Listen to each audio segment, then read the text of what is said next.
जय हिंद साथियों। मैं आर के स्वामी आप सभी का स्वामी क्लासेस फाजिलका में स्वागत करता हूं। साथियों, आज की जो क्लास है मिश्रित प्रश्नमाला सीरीज की 27वीं क्लास रहेगी और आज की इस क्लास में हम हिंदी साहित्य और व्याकरण से संबंधित बहुत ही महत्वपूर्ण प्रश्नों का अध्ययन करेंगे जो कि अक्सर परीक्षा में पूछे ही जाते हैं। साथियों, आज की जो क्लास है उन सभी प्रतियोगी परीक्षाओं के लिए बहुत ही महत्वपूर्ण होने वाली है जिन प्रतियोगी परीक्षा में हिंदी साहित्य और व्याकरण से संबंधित प्रश्न पूछे जाते हैं। इसलिए वीडियो के अंत तक जुड़े रहें, वीडियो को लाइक और शेयर अवश्य करें। अगर आप हमारे YouTube चैनल पर नए हो तो चैनल को सब्सक्राइब करें, बेल आइकन को अवश्य दबाएं ताकि आप तक नई क्लास का नोटिफिकेशन पहुंच सके। वीडियो से संबंधित PDF प्राप्त करने के लिए आप हमारे टेलीग्राम चैनल को ज्वाइन करें, जहां पर आपको सभी वीडियो से संबंधित PDF प्राप्त हो जाएगी। तो शुरू करते हैं आज की क्लास। देखते हैं पहला प्रश्न। वापसी कहानी किसकी है? ए विकल्प में है उदय शंकर भट्ट जी, बी विकल्प में है उदय प्रकाश जी, सी विकल्प में है उषा प्रियवंदा जी और डी विकल्प में है मोहन राकेश जी। क्या उत्तर सही होना चाहिए? वापसी कहानी किसकी है? वापसी कहानी उषा प्रियवंदा जी की मानी जाती है, यानी कि सही उत्तर है सी विकल्प। आगे देखते हैं। दोपहर का भोजन कहानी किसकी है? ए विकल्प में है अमृत राय जी, बी विकल्प में है अमरकांत जी, सी विकल्प में है मोहन राकेश जी और डी विकल्प में है विशंबरनाथ शर्मा कौशिक जी।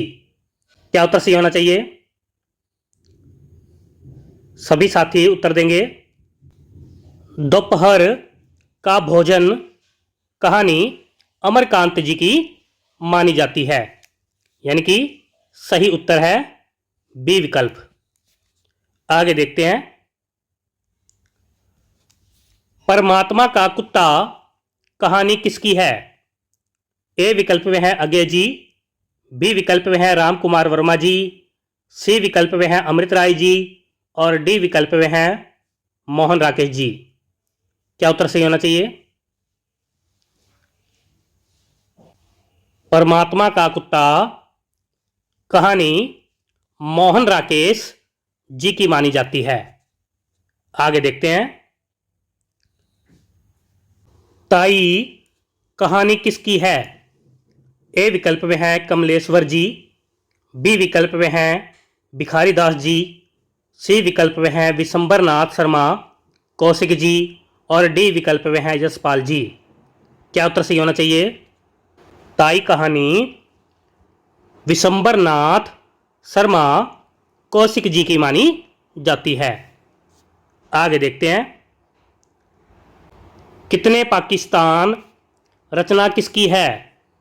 ए विकल्प में है कमलेश्वर जी, बी विकल्प में है शिव प्रसाद सिंह जी, सी विकल्प में है राजेंद्र यादव जी और डी विकल्प में है कृष्णदास जी।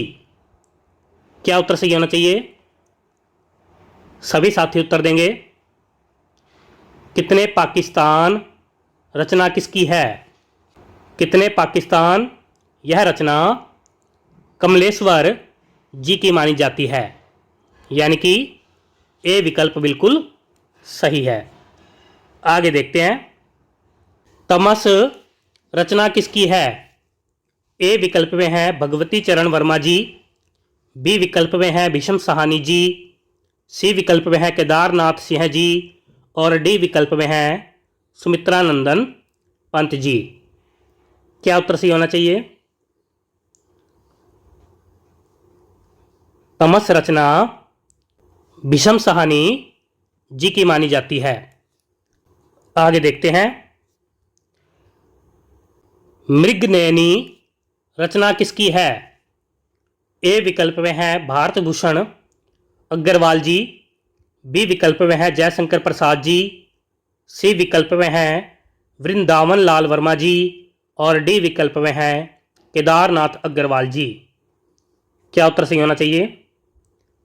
मृगनयनी रचना किसकी है? सभी साथी उत्तर देंगे। मृगनयनी रचना वृंदावन लाल वर्मा जी की मानी जाती है। आगे देखते हैं। नीला चांद रचना किसकी है? ए विकल्प में है शिवदान सिंह चौहान जी, बी विकल्प में है शिव प्रसाद सिंह जी, सी विकल्प में है अरुण कमल जी और डी विकल्प में है राजेंद्र यादव जी। क्या उत्तर सही होना चाहिए? सभी साथी उत्तर देंगे। नीला चांद रचना जो है शिव प्रसाद सिंह जी की मानी जाती है। आगे देखते हैं। राउलवेल रचना किसकी है? ए विकल्प में है स्वयंभू जी, बी विकल्प में है पुष्पदंत जी, सी विकल्प में है रोड़ा कवि जी और डी विकल्प में है हेमचंद्र जी। क्या उत्तर सही होना चाहिए? राउलवेल रचना किसकी है? राउलवेल रचना रोड़ा कवि जी की मानी जाती है, यानी कि सी विकल्प बिल्कुल सही है। राउलवेल रचना जो है एक शिलांकित कृति मानी जाती है। आगे देखते हैं। उद्धव शतक रचना किसकी है? ए विकल्प में है कालिदास जी, बी विकल्प में है जगन्नाथ दास रत्नाकर जी, सी विकल्प में है सुमित्रानंदन पंत जी और डी विकल्प में है मैथिली शरण गुप्त जी। क्या उत्तर सही होना चाहिए? सभी साथी उत्तर देंगे। उद्धव शतक रचना जो है जगन्नाथ दास रत्नाकर जी की मानी जाती है। आगे देखते हैं। रामचंद्रिका, कवि प्रिया और रसिक प्रिया रचनाएं किसकी हैं? ए विकल्प में है तुलसीदास जी, बी विकल्प में है धूमेल जी, सी विकल्प में है केशवदास जी और डी विकल्प में है नागार्जुन जी। क्या उत्तर सही होना चाहिए? रामचंद्रिका, कवि प्रिया और रसिक प्रिया रचनाएं किसकी है? यह तीनों रचनाएं केशवदास जी की मानी जाती हैं। सभी साथी याद कर लेंगे। आगे देखते हैं। राम की शक्ति पूजा रचना किसकी है? ए विकल्प में है केदारनाथ अग्रवाल जी, बी विकल्प में है निराला जी, सी विकल्प में है केशवदास जी और डी विकल्प में है जयशंकर प्रसाद जी। क्या उत्तर सही होना चाहिए? राम की शक्ति पूजा रचना किसकी है? राम की शक्ति पूजा रचना निराला जी की मानी जाती है। आगे देखते हैं। मेरे राम का मुकुट भीग रहा है निबंध किसका है? ए विकल्प में है दुष्यंत कुमार जी, बी विकल्प में है राम वृक्ष बेनीपुरी जी, सी विकल्प में है विद्यानिवास मिश्र जी और डी विकल्प में है नागार्जुन जी। क्या उत्तर सही होना चाहिए? मेरे राम का मुकुट भीग रहा है निबंध किसका है? यह निबंध विद्यानिवास मिश्र जी का माना जाता है। आगे देखते हैं। अरे या यावर रहेगा याद यात्रा वृतांत किसका है? ए विकल्प में है कमलेश्वर जी, बी विकल्प में है दुष्यंत कुमार जी, सी विकल्प में है अजय जी और डी विकल्प में हैं भारतभूषण अग्रवाल जी। क्या उत्तर सही होना चाहिए? अरे ययावर रहेगा याद, यह यात्रा वृतांत अज्ञे जी का माना जाता है। आगे देखते हैं। विलोम किस नाटक का पात्र है? ए विकल्प में है चंद्रगुप्त, बी विकल्प में है आषाढ़ का एक दिन, सी विकल्प में है रक्षाबंधन और डी विकल्प में है कोर्ट मार्शल। क्या उत्तर सही होना चाहिए? विलोम किस नाटक का पात्र है? सभी उत्तर देंगे। विलोम आषाढ़ का एक दिन नाटक का पात्र है और यह नाटक के रचनाकार मोहन राकेश जी माने जाते हैं। आगे देखते हैं। जिधर अन्याय है उधर शक्ति, यह पंक्ति किसकी है? ए विकल्प में है भूषण जी, बी विकल्प में है निराला जी, सी विकल्प में है अमृत राय जी और डी विकल्प में है मतीराम जी। क्या उत्तर सही होना चाहिए? जिधर अन्याय है उधर शक्ति, यह पंक्ति किसकी है? यह पंक्ति निराला जी की मानी जाती है, यानी कि बी विकल्प बिल्कुल सही है। आगे देखते हैं। नारी तुम केवल श्रद्धा हो, यह पंक्ति किसकी है? ए विकल्प में है कबीर दास जी, बी विकल्प में है सुमित्रा नंदन पंत जी, सी विकल्प में है जयशंकर प्रसाद जी और डी विकल्प में है नाबादास जी। क्या उत्तर सही होना चाहिए? नारी तुम केवल श्रद्धा हो, यह पंक्ति किसकी है? यह पंक्ति जयशंकर प्रसाद जी की मानी जाती है। आगे देखते हैं। बहुत दिनों तक चक्की रोई, चूल्हा रहा उदास, यह पंक्तियां किसकी है? ए विकल्प में है कबीर दास जी, बी विकल्प में है केदारनाथ सिंह जी, सी विकल्प में है नागार्जुन जी और डी विकल्प में है ईश्वरदास जी। क्या उत्तर सही होना चाहिए? बहुत दिनों तक चक्की रोई, चूल्हा रहा उदास, यह पंक्तियां किसकी है? यह पंक्तियां नागार्जुन जी की मानी जाती है। सभी साथी याद कर लेंगे। आगे देखते हैं। सिंहासन खाली करो की जनता आती है, यह पंक्ति किसकी है? ए विकल्प में है रघुवीर साहे जी, बी विकल्प में है रांगे राघव जी, सी विकल्प में है हरिकृष्ण प्रेमी जी और डी विकल्प में है दिनकर जी। क्या उत्तर सही होना चाहिए? सिंहासन खाली करो की जनता आती है, यह पंक्ति किसकी है? आप सभी को याद आ गया होगा कि हमने कैसे याद किया था। सिंहासन खाली करो की जनता आती है, जनता कब आती है? दिन में। तो यह पंक्ति किसकी हुई? दिनकर जी की। सभी साथी याद कर लेंगे। आगे देखते हैं।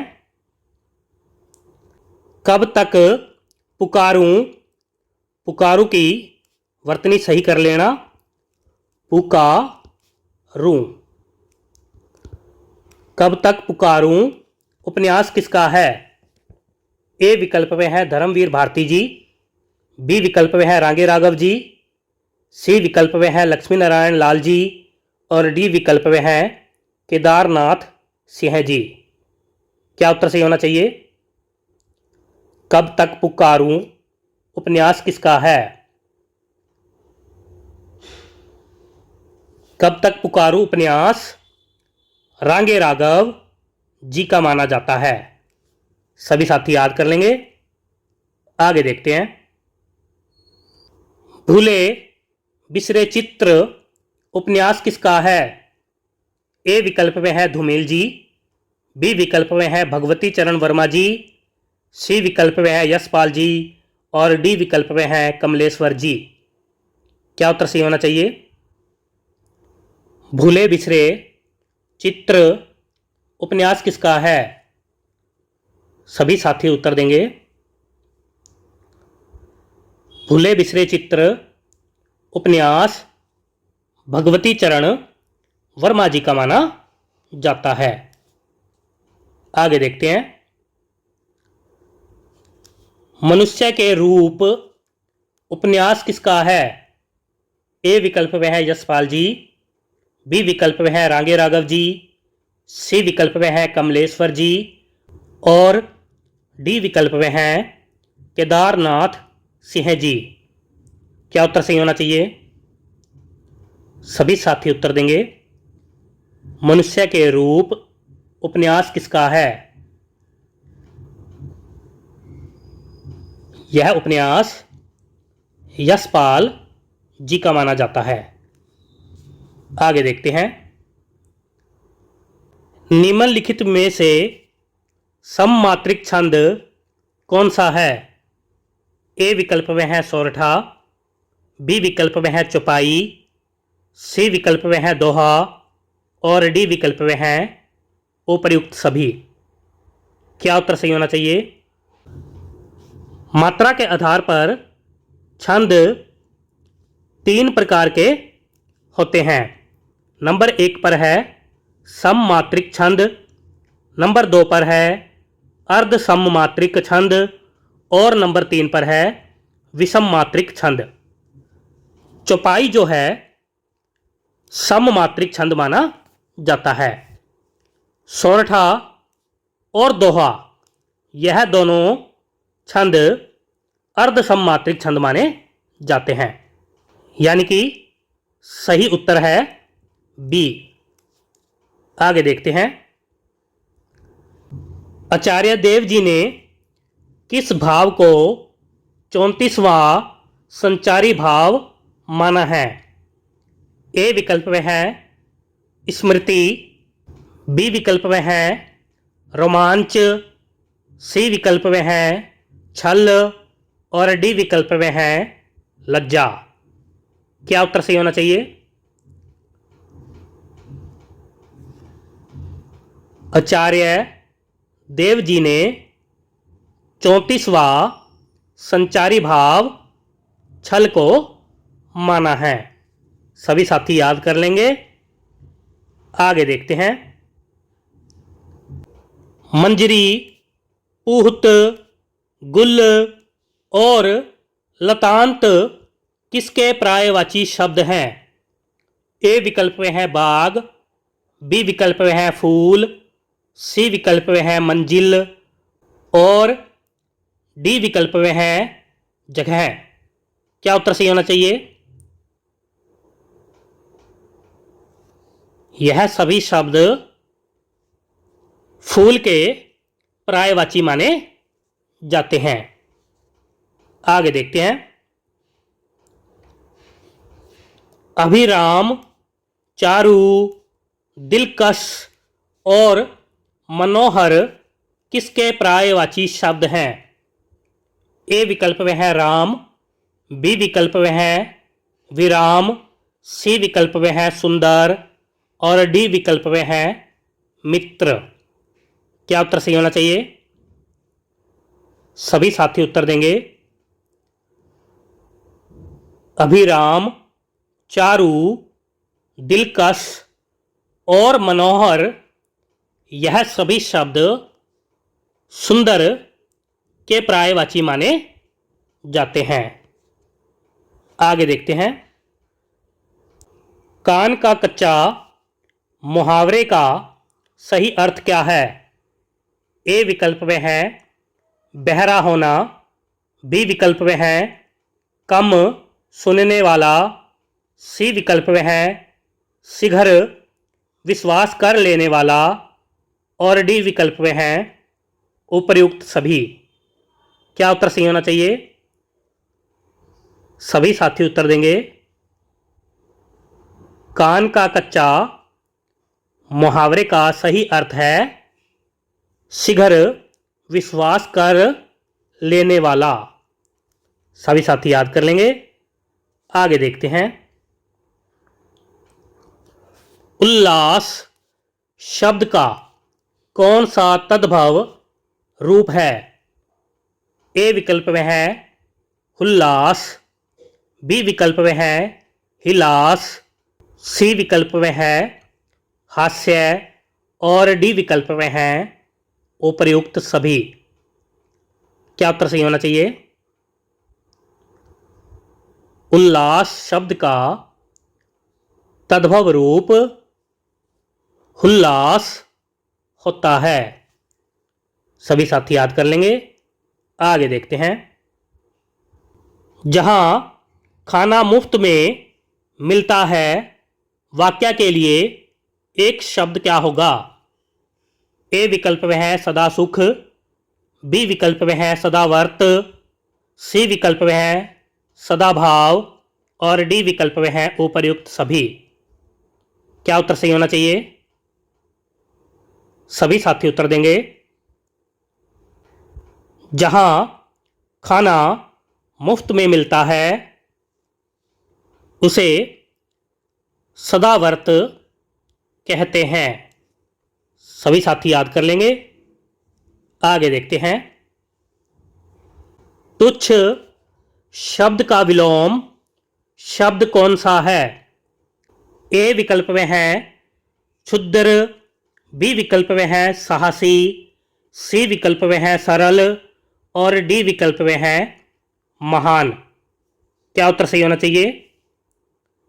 सभी साथी उत्तर देंगे। तुच्छ का विलोम महान माना जाता है।